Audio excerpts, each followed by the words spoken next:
Good afternoon, everyone. You're welcome to Ask Dr. Sunday show. My name is Anu Ojo, and I'm greeting you from Kyiv, Ukraine. Well, thank you so much for joining us. To our friends on Facebook and our friends on YouTube, you're very much welcome to another episode on the Ask Dr. Sunday show. Well, this is a show where Dr. Sunday tries his best to answer every question that people send to him the best way he can. So we have a lot of questions today to ask Dr. Sunday as always. And as you join us today, I would like you to please go ahead and share this video. To our Facebook viewers, you could share the link or share the video on your timeline. And you could also try to add some text to it to allow people know what the video is about. Just maybe a little description of what they can expect by watching the video. And also, you could share it to the groups you belong and try to also add some text to it so people understand what the video is about. And you could suggest it to your friends by sharing it to their inboxes.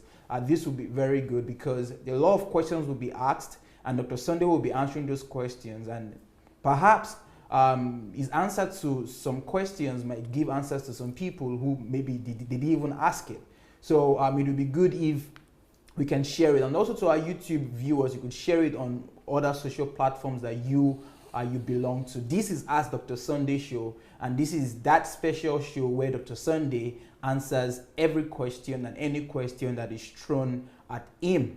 So if you're watching us for the first time, I would like to give you instructions on how you can send your questions. Perhaps you're thinking, okay, I have a question for Dr. Sunday and I would like to know how I can send it across. Well, you can send in your questions while you're watching us live right now by typing letter Q and asking your question. It's very important that you type letter Q before asking your question, because that is the only way we will be able to sieve your question from other comments. So as you're watching us live now, you could send in your question by typing letter Q and asking your question on the comment section. And this applies to both our Facebook viewers and our YouTube viewers.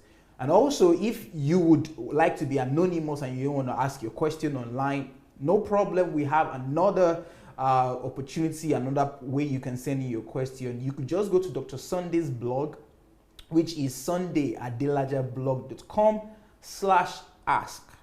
sundayadelajablog.com/ask. So you go there, you'd see an interface where you can send in your question. You can be anonymous, and we would get your question from the blog, and I will be asking your question in subsequent episodes of Ask Dr. Sunday. So if you've not shared the link and you're just joining us, well, this is Ask Dr. Sunday show, and Dr. Sunday will be giving answers to the questions that his viewers, his friends, his enemies, and everyone who has a question to him. I ask the question and he gives the answers. All right, so guys, at this point, I would like to introduce Dr. Sunday Adelaja to you, and we would get started as soon as possible. Good afternoon, Dr. Sunday. How are you, sir? I'm doing excellent. Thank well, you. Welcome to another time of active work. Yes, sir. And it's always an opportunity. Thank you for the training and the lessons and everything. I have the jacket, and you have the trousers. Yeah. Well, it was a coincidence, you know. It was. All right, so Dr. Sunday, we have questions today for you. Last week was good because I remember we ended on a question about Ifa. Oh, yeah, that was brilliant. That's why all those videos must be cut. Yeah. All of them must be cut into pieces. I'm sure you're working on it. And I'm liaising also with Pastor Okay. Joshua. So yeah, so it was a very, very explosive, and it took a lot of time for you to explain and to break the question down and everything. So guys, if you're just watching us and you like to watch other episodes of Ask Pastor Sunday show, let me say this: a lot of people don't even understand and they don't know the value of this show, like many other shows. Because with Ask Pastor Sunday show, you get the opportunity to get answers to a lot of questions that you might not have even thought of asking but you are suffering from the ignorance of those questions. I don't know if I put it quite right. Yeah, what you are trying to say basically is that what you don't know might be killing you. Yes. Or what is killing you might be exactly those things that you do not know. Exactly. I hope that's Yes. And by watching Ask Pastor Sunday show, that is an opportunity for you to get to know those things and to get rid of your ignorance on those important things that is killing you. So, I mean, for you to watch previous or past episodes, it's very easy. You could just go to Ask Dr. Sunday, but first go to YouTube. You could search for Sunday Adelaja Official on YouTube, and when you get there, just type in on the search icon there, on the search tab, Ask Pastor Sunday or Ask Pastor Sunday. You're going to see a playlist of a lot of Ask Pastor Sunday shows, and just play it. And I'm telling you, you just get a lot of wisdom from those questions and a lot of knowledge that would help you to make your life better on earth. So that's just my suggestion to you. You understand? And not just with Ask Pastor Sunday show, but any show that is on this platform. People don't know that any show is worth watching, and is what you just you can plan your day, plan your week. Okay, this Monday I'll be watching this show. Tuesday I'll be watching Ask Pastor Sunday. Next on Wednesday I'll be watching Pastoring Without Tears. On Thursday I'll be watching Creative and Innovative Hour, and then on Friday I'll be watching Building a New Africa. Just plan your life like that. That's what I do, though. So I'm just sharing with you some of the things the way I plan my week. So I know at least every day I must be gaining some form of knowledge from this platform, because there's so much wealth, so much treasure here that you could use in your life. All right, so we'll be starting with the first question. Dr. Sunday, are you ready? Well, by God's grace. Great. Okay, so let's have the presentation, and I'll be reading it out here. Okay. So the first question is, I know marriage is not an achievement. Achieving purpose is far more critical. However, I am often challenged by the Bible bashers of this world. They say God ordained marriage. By the Bible what? Bashers. Bashers. Okay. Yeah, bashers. They say God ordained marriage and quote, he that finds a wife finds a good thing, and so on. My observation is that most people marry for righteous sex, to elevate the guilt for of righteous sex. Righteous? Yeah, I mean, to have sex the legal way. You should be in marriage before you have sex and all that. Righteous sex. I never heard of it. Okay, and in brackets, to elevate the guilt of fornication. I'm not keen on this belief system to marry so that I can have sex without feeling guilty. So my question is, do I have to marry to have sex? Or am I banned from sex if I don't get married? What is your take on this, and what did the Bible say about unmarried people and sex? Oh yeah, if the question is about sex, is one thing. If it's about marriage, it's another thing. So I have two questions about sex. One is called Living Sexually Free. 2 books, you mean? 2 books. I have 2 books about sex. One is called Living Sexually Free, where it talks in details about this. And the other one is called Understanding and Overcoming Masturbation. Understanding and Overcoming Masturbation. So, yes, according to the Bible, of course, it is a sin to have sex without marriage. It is called fornication. It is indulging yourself without the due covenant and commitment that's demanded for sex. So sex is the only activity that you are engaged in with another person whereby you exchange blood. And you know that blood is a carrier of life. And life is in the blood. So you, just like you and I and Anu are sitting now and exchanging our blood, That's making us one. And to become one with another person, that has to demand some commitment, some higher level of commitment that is different from just casual commitment. That is why the institute of marriage is needed, because it preserves and legalizes that commitment and that covenant. Secondly, if you begin to have sex without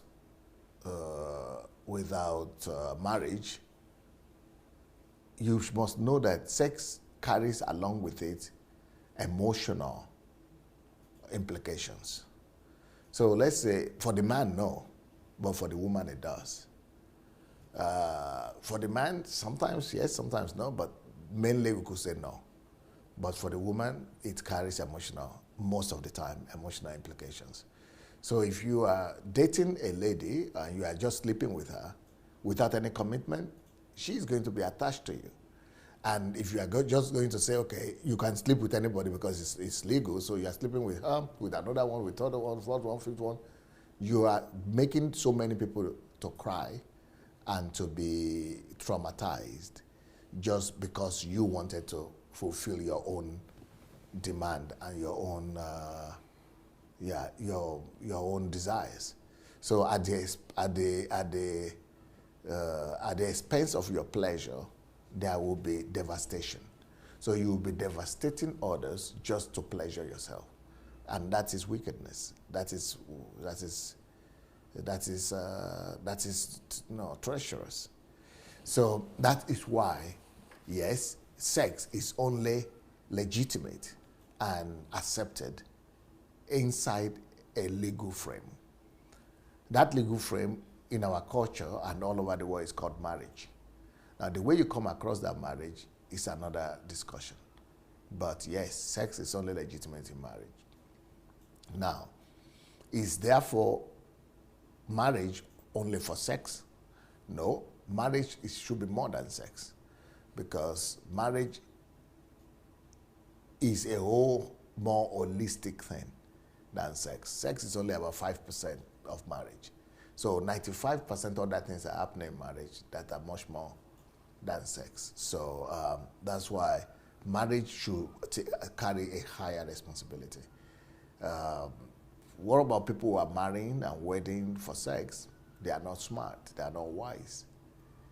You should marry for love. And also not just because you are in love or you fall in love, but also because you are prepared and ready for marriage, knowing the responsibility and willing to shoulder it.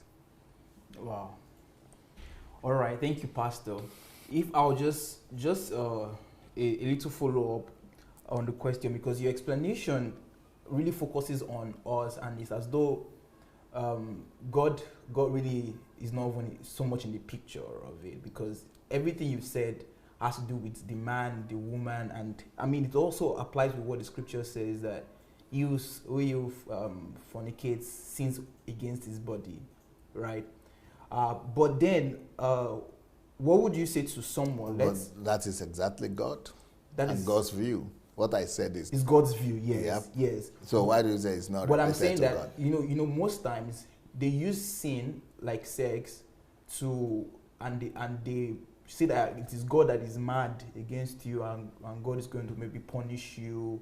And so people are doing not because they're thinking of themselves per se, that they're sinning against their body, but like they're sinning against God, and it will lead to some anger. Yeah, what is God. it you want to you said you want to is it confirm you said, or yes, you want to? yes.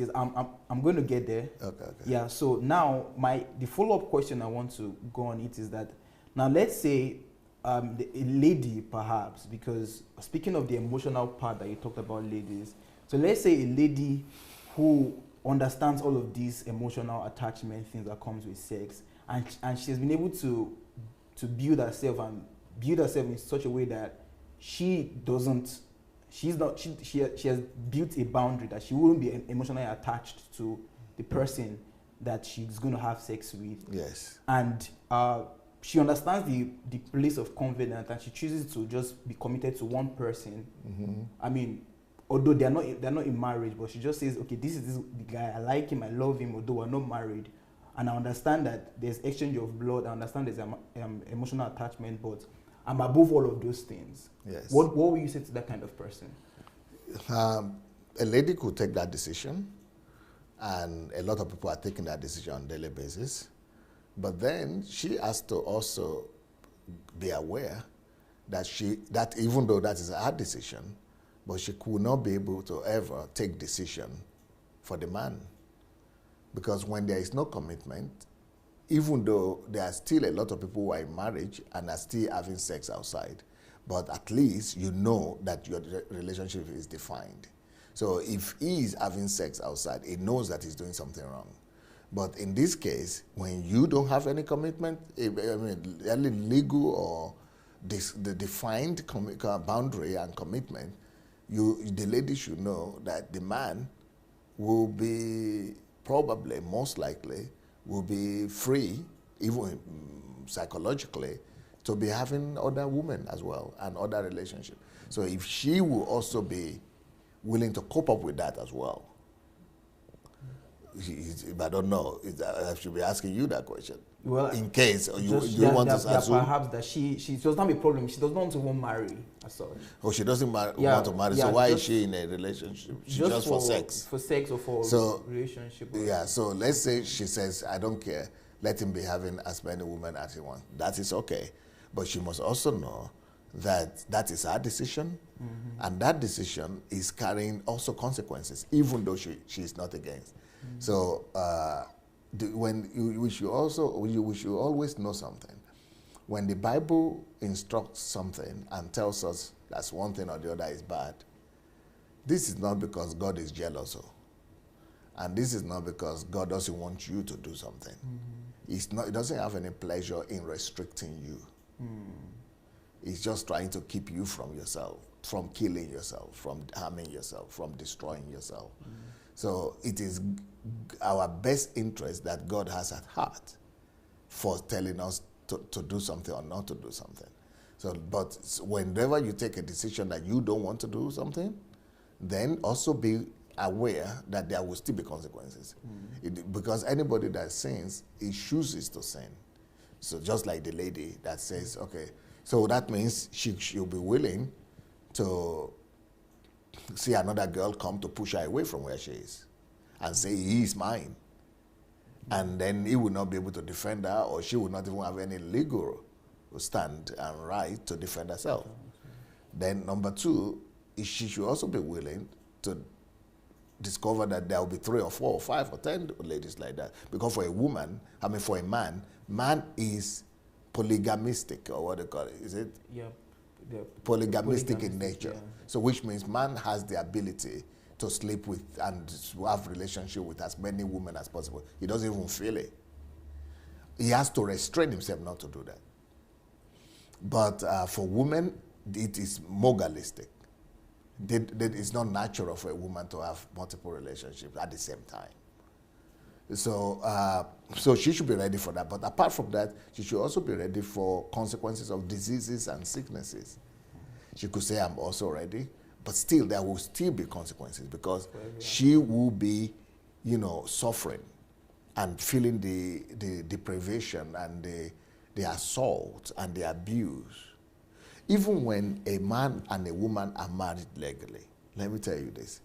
When you are married, and you are married legally like this, and your husband is only coming to you for sex, even in that situation, a woman feels it. And she will still not be happy. Even though she's happy, it's not her nature. No woman is meant to be abused. So, for example, he will not have relationship with her, it's not build a relationship with her, not honoring her, not doing what he needs to do, but just coming to sleep. She will feel used and dirty. It's not natural. So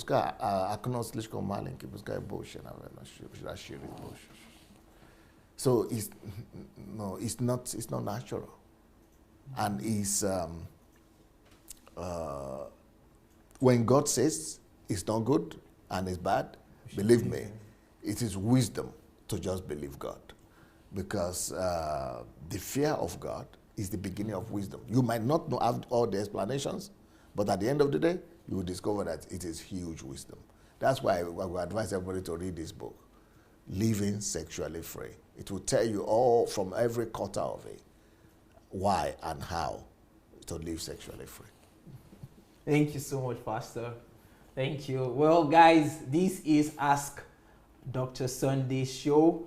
If you're just joining us, I want to believe that you're already getting some answers. We have more questions, so please kindly share. Let's get people to join us. There are still more questions, and I will be going to the second one. I want to believe that Dr. Sunday's answer to that previous one was helpful, insightful, and would... yeah, because you are the one adding and correcting. You have to, first of all, answer for yourself. Well, definitely, it did help, because at the end of the day, your conclusion is that there are two conclusions I got from your explanation. Number one is that for every action, you must be ready for the consequences.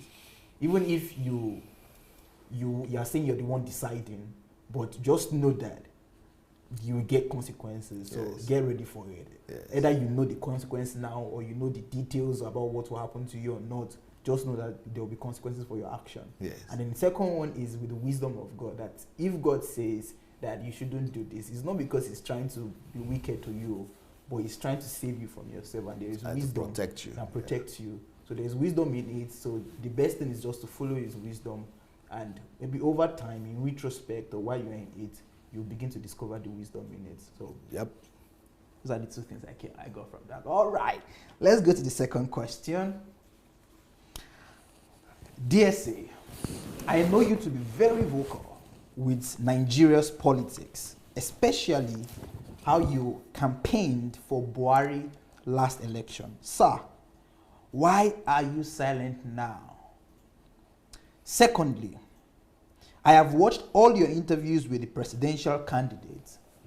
Some were impressing while others were not.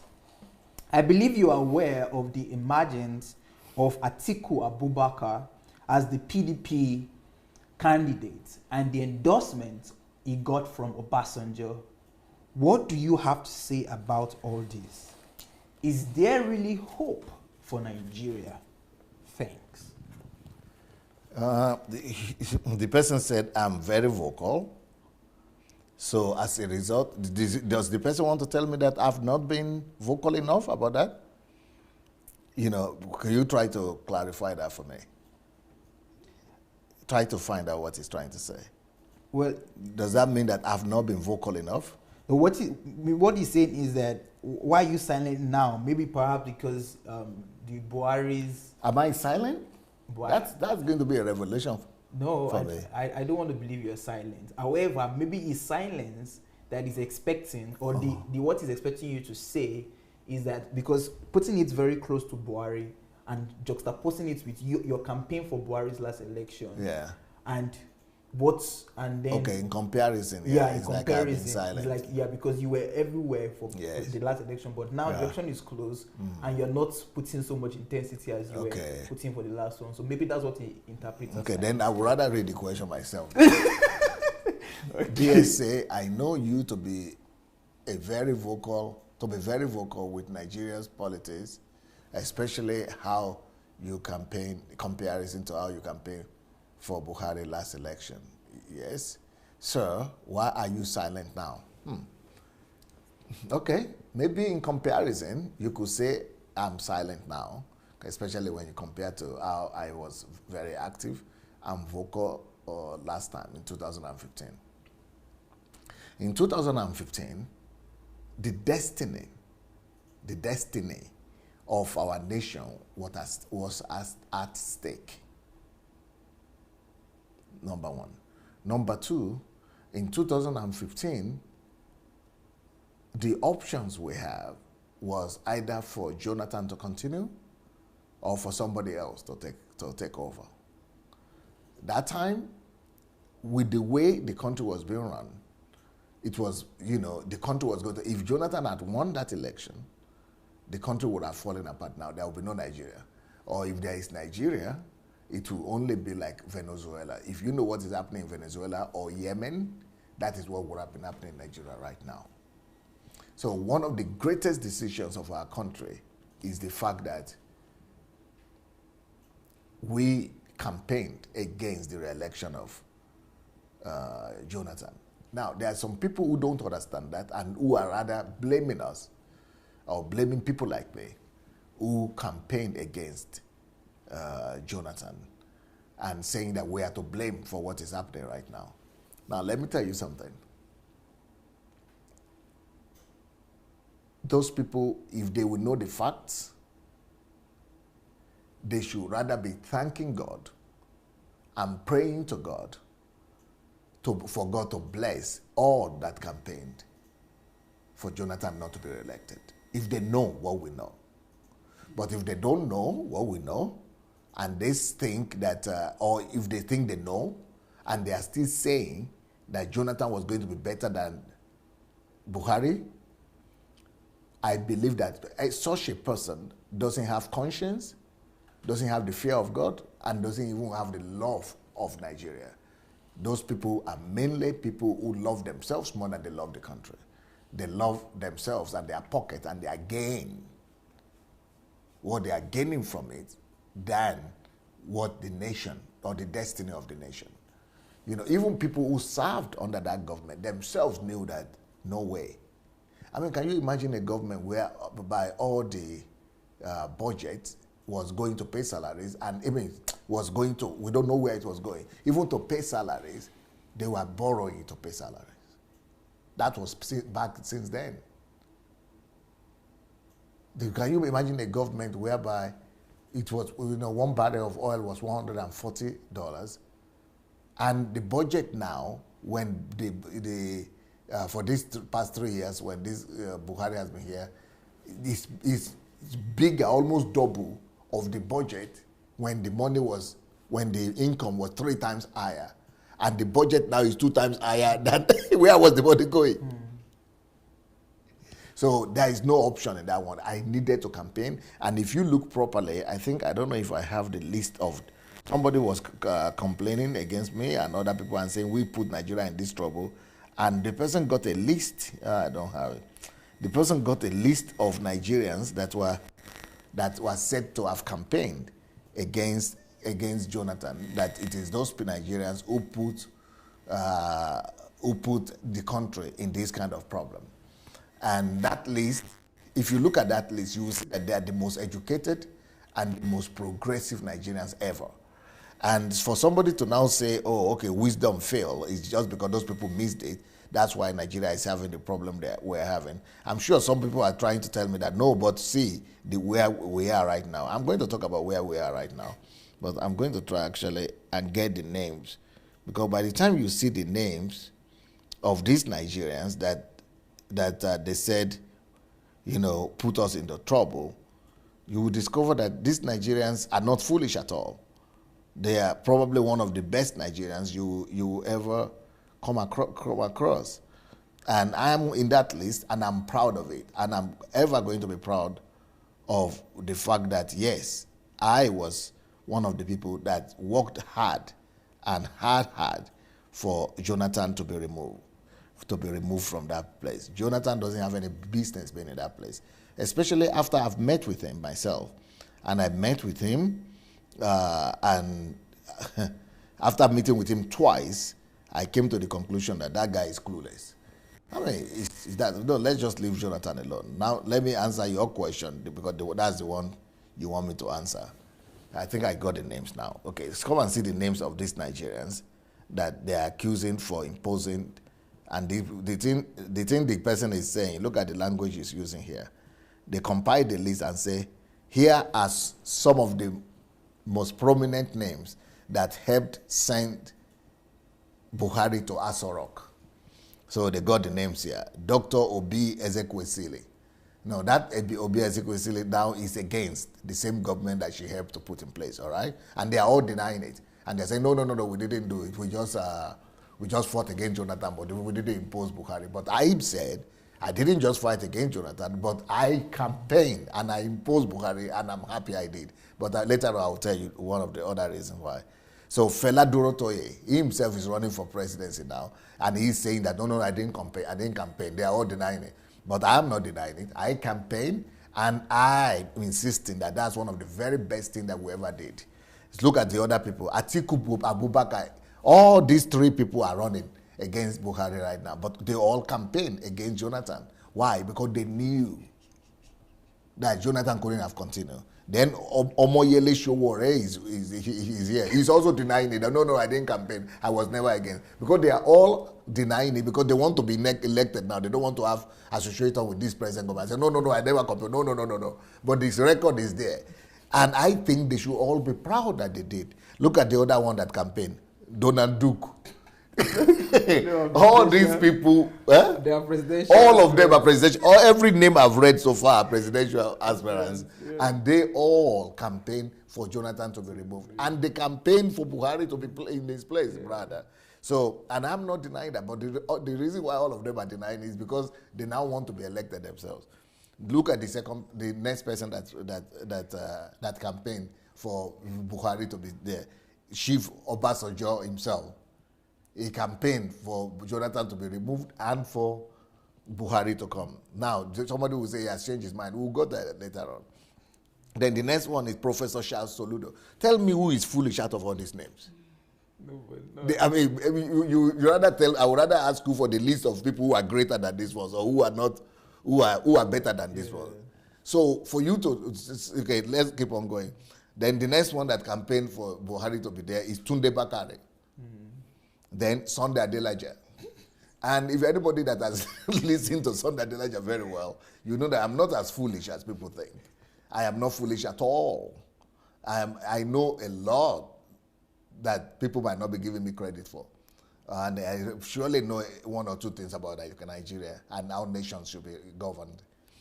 But then, apart from Sunday Adelaja, we have Father Ejike Mbaka. You know, then we have Professor Yemi Oshibajo, he's in government. Then we have Tam David West. Then we have Professor Wale Soyinka. Then you have Chris Okotie. So these are the names of 14 prominent Nigerians that campaigned for Jonathan to be out. For Jonathan to be, yes. Now let's go back to that question. Because I'm sure that I've still not answered the question of that guy. No. Yeah, I've still not answered. So I'll keep on reading the question. So the question now is that why are you silent now? Okay. Why I'm silent now? I have my reason why I'm silent now. The reason why I'm silent now is because I rate the government of Buhari to be just 40% of my own expectation, 30 to 40%. I didn't give them pass mark. I think they have performed lower, below bar of what I would have expected them to have done. They are worse than what I campaigned for and what I expected. But then, I would have liked a better candidate and better people to come and replace them. But the way things are right now, and that's why I was giving platform to different people to come and to speak, to see who could be good enough. From the people that I interviewed, there are 3 people that I think might be good enough to replace Buhari. They are mainly, 1, Sowore. I think Sowore, I used to think that Moghalu was the best candidate. In terms of knowledge, yes, he is the best candidate. But I keep on watching the 2 of them, and I'm coming to the conclusion that maybe Sowore might still be better, even though Sowore doesn't have the knowledge that Moghalu has, but he's more active and he's more rugged. So I think I would rather pick Sowore right now than Moghalu. But the 2 of them are qualified. They would have been very good presidential material. So Moghalu, Sowore, and Tope Fashua is another one I think he's the one that has the best idea of all of them all. He has the most revolutionary idea that can turn Nigeria around. But he doesn't have the profile, and I don't think he has the temperament as well. So that's why if any one of those people would have been, any one of these three people would have been the front runner, then I would have been very actively campaigning for one of them. But I know I'm not stupid. I know that they don't stand a chance. But let me now tell you another person that I think I would have campaigned for, which maybe I will still campaign for, but it's still too early to decide. But I don't think he also has a chance. Is Obi Ezekwesili. Obi Ezekwesili is a lady, is a woman, one of the people in that list that I just read, that, yes, would have done better than all the other people that I mentioned. Obi has the passion of Showore and has the knowledge of Mogalu. And also is a woman that women have never been given a chance to be president. So Obi has everything. Believe me, Obi has knowledge not less than Mogalu. Believe me, Obi Ezekwesili not just have knowledge, she has integrity that matches all of them. I think her own integrity is even higher than all the other candidates put together. She has the boldness of Showore. She has the ruggedness of Showore. And yeah, but she has the brain of Mogalu. And then she's a woman and she has the experience. No, she is the complete package in this. Out of all the candidates that are running right now, the best person right now so far is Obi Ezekwesili. Now, will Obi Ezekwesili be allowed to win? I don't even think she has the money. I don't even think they will give her the money to run, to win. And one of the big disappointments for me is that, apart from me, who know her very well, no, maybe, yeah, but there is somebody that knows her better than I do. And that person is I'm very disappointed that that person didn't support her. Because if that person would have supported her, maybe she would say that she would have had a chance. But that person is playing politics. And maybe also that person refused to support her because he also knows that she doesn't stand a chance. If not because of that, that would have been the best presidential candidate right now. So the person I'm talking about that knows her and should have supported her and be there for her is Obasanjo. Obasanjo was supposed to have supported and mobilized the whole country to support Obi. But since that didn't happen, I really see no chance with Obi right now. I don't see that Obi will win. Now, somebody told me that, okay, if you say Showore is good enough, why wouldn't you just campaign for him and make him win? Number one, because I don't want to fight a battle that I already know that I don't have a chance in. Number two, I have not seen the structure and the system that, I like to do everything predictably. That's why I have a book that is called Life is Predictable. People who know me will tell you that before Pastor Sunday declares something, he has calculated it with backup plans. I would have liked to see such a plan from Showore or from Mogalu or from Obi with backup plans that if their cup is full and running over, that they are going to win the election. And I don't see that such a plan. For example, let me tell you what I'm saying. Let me just make a comparison. What Showore is doing, that's exactly the way I would have done, because he has revolutionized politics in Nigeria. That is exactly, he's doing everything right. He's doing everything right. So that's why I put him ahead of Mogalu now. But they don't have structure. I need a system from him. What he's doing right now is a one-man show, even though he's so brilliant in that one-man show. But it doesn't have the structure. But let me show you a contrast and a comparison to what I'm saying. The way we do things here, the way when we were running to win the election here, I put forward 1,500 organizations. 1,500 organization structures that were set up to help us win the election we were doing the governor, the mayor position of the capital of Ukraine. That is the way we do it. But I see somebody who is very close to thinking like that. And that is because their experience is very experienced in it. I don't see the list here. But I have a list somewhere. Where I saw that Atiku has 300 and something, 350 or 365 different structures, organizations that are already set up all over the country. Funded, financed, that are going to be just doing the work they are going to be doing every day, morning till night, is campaigning and mobilizing for him. That is the way to win an election. But I didn't see that from Oshowore. I didn't see that from any of the other guys. They don't have the idea. They don't have the know-how. They don't know how to do it. They are children in politics. They don't know how to win an election. So when you have not presented to me arguments like that, I will not waste my time supporting you. I am not a loser. I believe in predictability of life. Life is predictable. And you must give me the statistics. I must have the scientific methods that you use before I could support you. So because none of them has that, I'm not going to waste my energy to supporting them. If somebody says, oh, they will win anyway, they believe in miracles. I too, but in that kind of miracle, I don't believe it. So, and I'm sure that Buhari has such a structure too, but that is how to win election. So but that is why I am not speaking. I don't see a top-ranking front runner that I could speak for. And Buhari, I believe that it didn't meet up. It didn't match up with my expectation. So I cannot campaign for him. But if the option and the choice is between Buhari and Atiku, I would rather support Buhari, but I will not campaign for him, but I would rather support him. See the difference? Yeah. So why is it that I will not support Atiku? Number one, because Atiku became a millionaire while he was still a custom officer.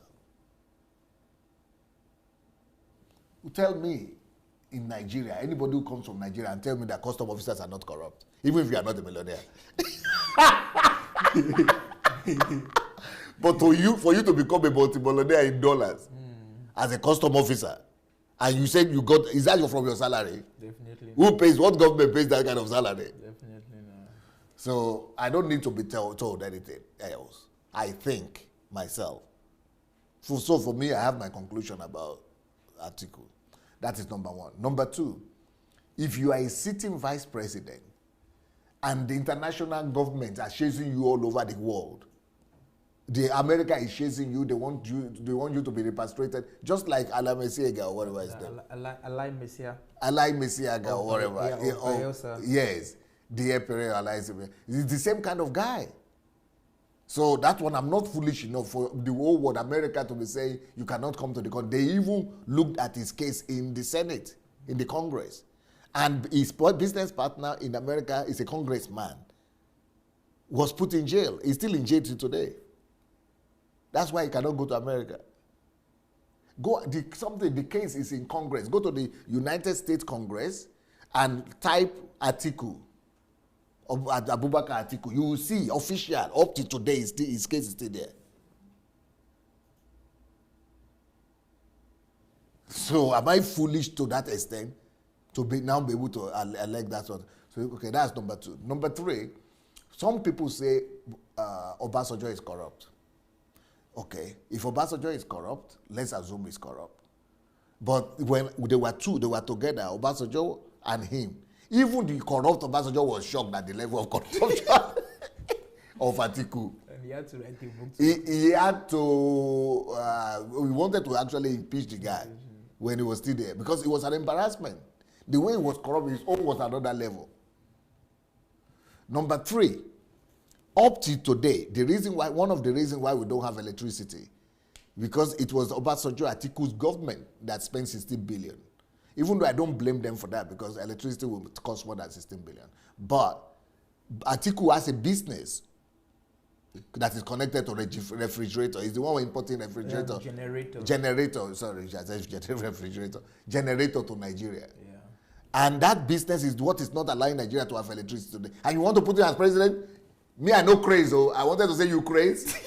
But me, I know crazy to that level. My own craziness not reach that one. If he was vice president and we are spending 16 billion on electricity and there's no, and his own business is prospering, and you want me to go and now put him as president? That one, I think that it might even be better for Jonathan to return than for Atiku to be there. Somebody said, I read it, it's a very, very rough, and very, very incorrect analogy, but I'm going to use it because just for the sake of communication here, making a point. I read it, I'm a Yoruba guy, so somebody said Atiku is Atiku, which means we don't die. We are dead. If that become president, is Atiku finished. I think that's exactly what's going to happen. And then the vice president, his own vice president candidate, is called Obi, but they said obituary. So after Atiku, the next thing that follows is obituary. Atiku means we are dead. Then what will happen after that is balsam. It's obituary. I would not like to use that kind of joke so much, but I saw it and I think I should just refer to it here because that is exactly the destiny that's waiting for Nigeria. Although my opinion of Obi is totally the opposite. I respect him a lot. I believe that he's one of the brightest minds that we have there in the country. But he's conflicting himself. It seems to be telling a lot of lies, but still, at least he has the passion in the right direction. I would rather make Atiku become retired and Obi the president. I would rather change the position. Let Obi become the president, to only not Atiku. If Atiku is in the team,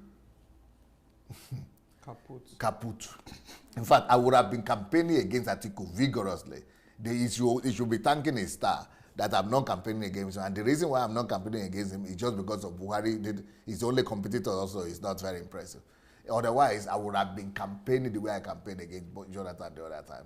But Jonathan, I've promised not to campaign for your Buhari. But at least Buhari has integrity, so I would rather let him remain. At least Buhari has started taking the economy in the right direction. I would rather let him remain. The projects that Buhari is finishing, they are overwhelming. The projects that have been standing for 30 years, the guy is finishing them. I mean, he's moving in the right direction. I would rather let Buhari remain than for him to be removed. Now, look at if you have not read the book of Obasanjo, okay, I have it here. Not the book, but the segment where he was talking about Atiku. Let me read to you what he wrote about Atiku in his book. So how will Obasanjo expunge? Okay, let's say Obasanjo wrote in his book about Atiku. He said, "What I did not know, which came to glaring later, was that Atiku had parental problem in his background." But that's not, you have parental problem. That's not a problem. Anybody can have parental problem or bringing problem. That's what it is. But, but I will not blame him for that. But look at the real reasons why I believe that what Obasanjo wrote in this book was the plain truth. But what he now did to endorse Atiku was politics. And the facts prove that, because Americans, everybody, the facts prove that. So, but even when he endorsed Atiku, he didn't say what he said is wrong, or he cancelled what he had written in his book. He just said, if you ask me for forgiveness, I forgave him. So now let's read what he had written in the book, because what Obasanjo was actually saying, he was sending a signal to us that in those things and in those areas that concerning me personally, I have forgiven him. But what he's not saying, that he is expecting people who have brain to read, is that, but when what is concerning his moral quality and weaknesses, I cannot stand for him. And what is concerning the nation, his sin against the nation, he cannot forgive. Only the nation has to forgive. You see? So what are the things that the evil that he has done against the nation, why I cannot, and nobody should ever vote for him? And the reason why Obasanjo did it anyway is because too much pressure from his was on him. But that is not even the reason. He's used to pressure. But the reason why he did that is because of the vested interest. He had his own vested interests. He had interest also that are not being satisfied by this present government. And this is the kind of government we need, that will not look at your eyes and give you things just because you are powerful.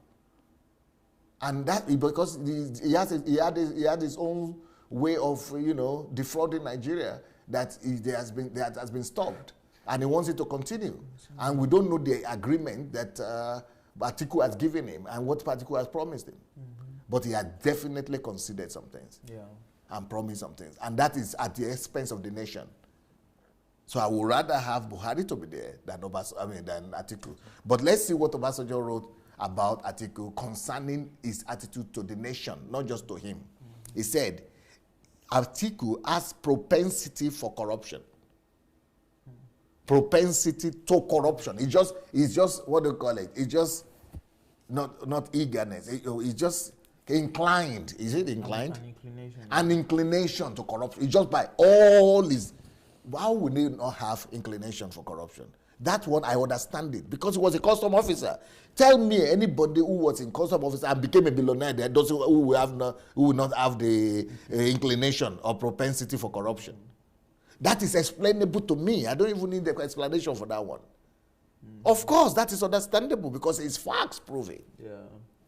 That is number one. Number two, Atiku has the tendency to disloyalty. I cannot prove that. But that disloyalty might be something personal. He was disloyal to him. So maybe you are forgiving him about that. But disloyalty also could be against the nation. And if you became a millionaire where you were a custom officer, I see disloyalty against the nation right there, bold. And also with the Mikano generator business. The generator business, is that not disloyalty against the nation? So next one. So Obasanjo can forgive his own, but he cannot forgive against the nation. The next one is his inability to say and stick to the truth at all time. That is, it means that he has moral issue. He has integrity issue. He's not a lover of truth. And for me, that is the biggest problem here. And that is exactly the picture of what is wrong with the whole Nigeria as a whole. No love for truth. If Obasanjo that people accuse of not being, straightforward or not being corrupt, so for me, I used to have a lot of respect for Obasanjo, and I still do. And I think it was a person of truth. But for that person to now be saying that this person cannot stick to truth or say truth, he has inability. He's not capable of saying the truth or sticking to the truth at all times. He doesn't have the ability to say the truth or talk less of sticking to the truth. That's a major flaw. I don't even want to have anything to do with that kind of person. Next one.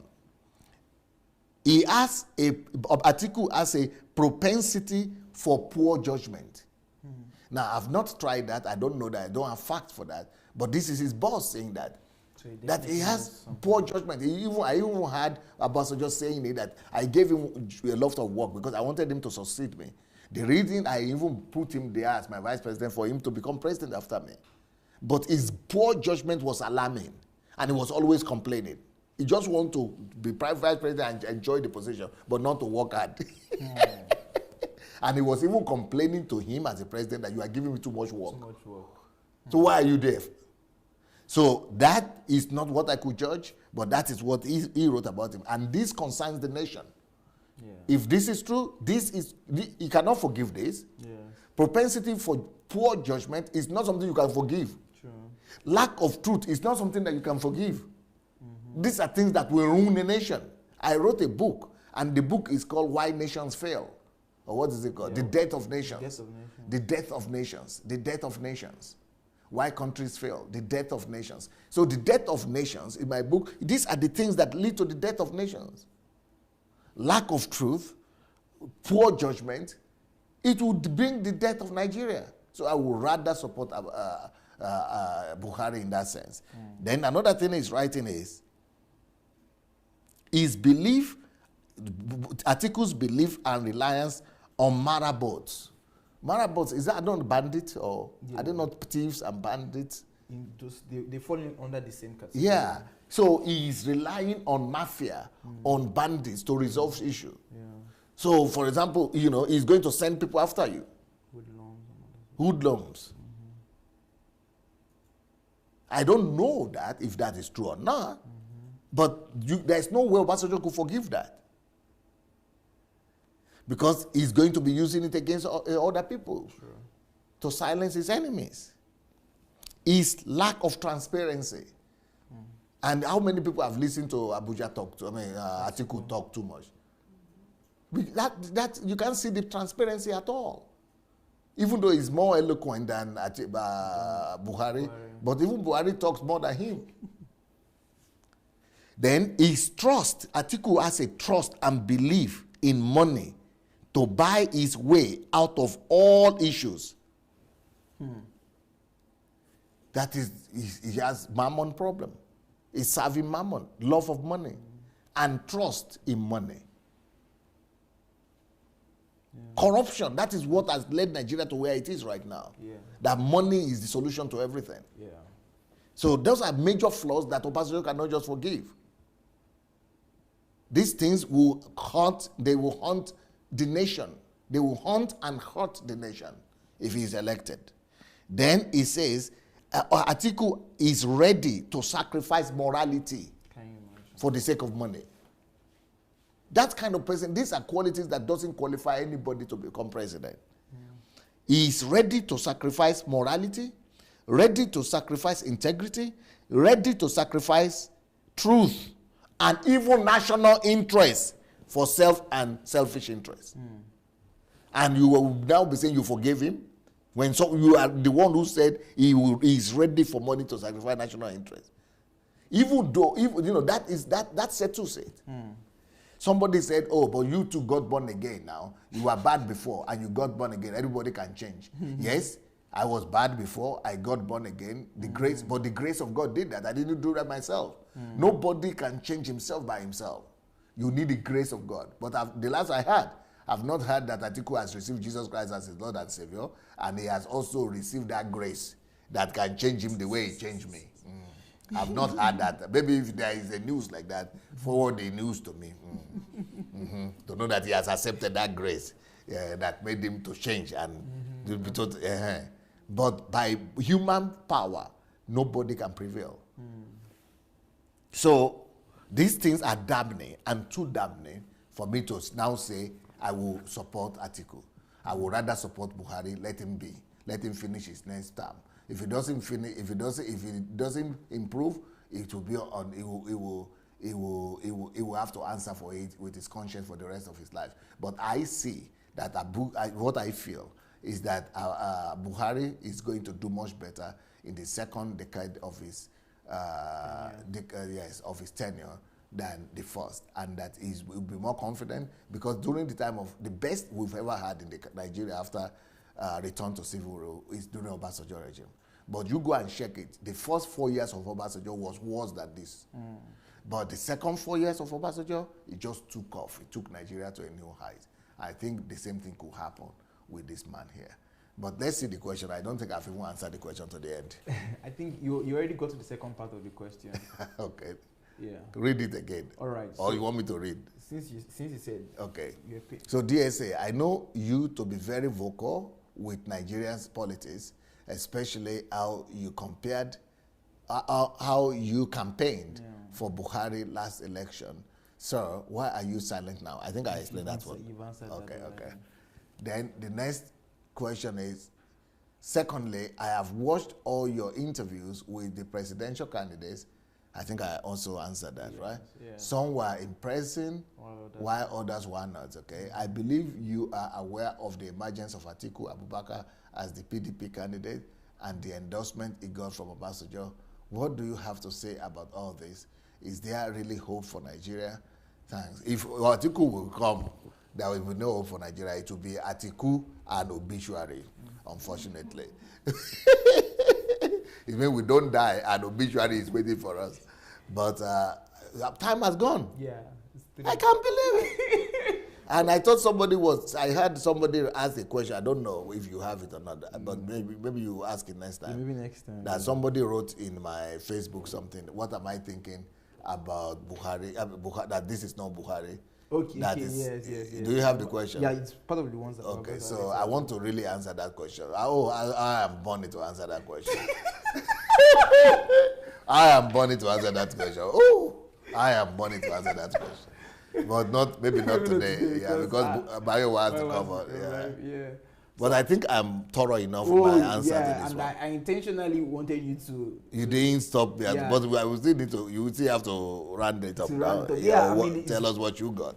It's very good that you're able to give a detailed explanation of your stance. Yeah, of your stance and perceived silence from not just this person who is asking this question, but from majority of Nigerians who were aware of your activism during the 2015 election, and also your stance with Buhari as compared to now, because many people had the opinion that why are you not campaigning against Buhari?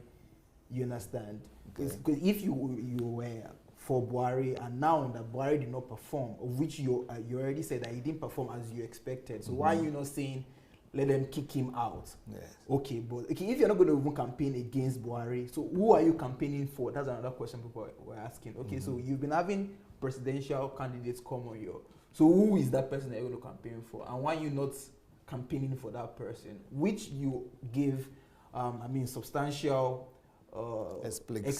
explicit details to why you're making your stance, why you're not going to campaign for Buhari because of his poor performance, and also why you're not going to campaign for any of the presidential aspirants, and you give your vote of confidence for those people that you know that they can perform, but why you're not going to campaign for them, because it's just going to be a futile effort, because they don't have the structure, they don't have the system to make things work. All right, and you made that very explicit. And also with the Atiku and Obasanjo's case, you were also very detailed with what made Obasanjo endorse Atiku, and that was just politics and vested interest. And also with all of the facts that Obasanjo had written about and the life of Atiku to himself, understand? So everything just shows that no, Atiku is definitely not the person to rule the nation. And anyone who has a mind that can think and can just pay attention to the facts will know that no, Atiku is not the person to take that role as the president of the nation. That's quite explicit. And talking about the hope for Nigeria, although I would have loved you to communicate that hope, not with the outcome of the election, but your personal hope. But I think you've said that many times, so that might not be. I can say a few things about hope for Nigeria. All right. Okay. So, is there any hope for Nigeria? Yeah, is there really hope for Nigeria? If I'm going to say this, people are going to say I am magnanimous. What do they call magnanimous? You have what they call somebody it? that is too much megalomania. Okay. Yeah. I don't want them to think that I'm megalomania. Yeah. But I am a man of responsibility. I even wrote a book on that. You are born to make your nation great. How to change a nation through personal responsibility. So I believe in personal responsibility. I believe that as long as I'm alive, and as long as God will allow me to get back to Nigeria, that there is hope for Nigeria. I'm connecting that hope to myself. And I'm not ashamed of that. Not because I want to be president or I want to be governor or politicians. No. I just believe in taking responsibility and fixing things. Anything that is wrong, anything that is out of order, that is my job. I'm born to make my nation great and to fix things. And by the grace of God, I am going to fix Nigeria. If God will allow me to step there again, we are going to change our country by the grace of God. So if Nigeria will survive it before I arrive, there will be hope. I think that is the short one I would do. Beautiful. Well, great. I think at this point, wow, our time went very, very fast. Yeah, our time went extremely fast, but I'm happy. Only 2 questions? Just 2 questions. Just two questions we're able to answer today. But well, that's what you get from having someone who has depth and someone who is not shallow-minded and who is about details and very meticulous and making sure that there are no gray areas. All right, so you get everything there. So there's no how you would listen to Dr. Sunday answer a question that you wouldn't find a loophole in his answer, or you would hardly find a loophole in his answer, and that's what you get. I mean, 1 hour, 2 questions. You can only get that from Dr. Sunday. All right, so thank you guys for being with us on this episode of Ask Dr. Sunday. Please, if you've not shared the link, I'd like to encourage you that go ahead and share, because I'm sure many people also had that question about Dr. Sunday and they wanted to know his opinion about this whole election and everything. So I think it would be good for them to listen to the video, and if they also have follow-up questions, they can ask the question by going to sundayadelajablog.com/ask, or even in the comment section. On the comment section, yeah, right now. Yeah, so they can send. Especially you can, Facebook. Yeah, you can follow up with the question, please. If you have a question, it's very important that you type letter Q, because that's only how we'll be able to differentiate it from just a comment or a thought. So if you have a question, or you have dropped a comment earlier on which was a question and you didn't type letter Q, please type it again, but add letter Q to it. Type letter Q and then ask the question. We would get those questions on subsequent episodes of this show, as Dr. Sunday show. I will be asking that question and Dr. Sunday will be giving answers to it. And also, if you want to go through the blog, you can do that by going to sundayadelajablog.com/ask. sundayadelajablog.com/ask. So that is what we have for you today. Thank you for being with us. My name is Adelaja, and few announcements for those of you who are watching us who would like to attend the History Makers training. It's coming up next year, February the 2nd to 7th. So please, you can register for the History Makers training by going to sundayadelajablog.com/hmt. You're going to see a form there where you can register. sundayadelajablog.com/hmt. And also, if you have some questions or you would like to make some clarifications or want to have a correspondence with us here, you could write to us at hmt@godembassy.org. hmt@godembassy.org.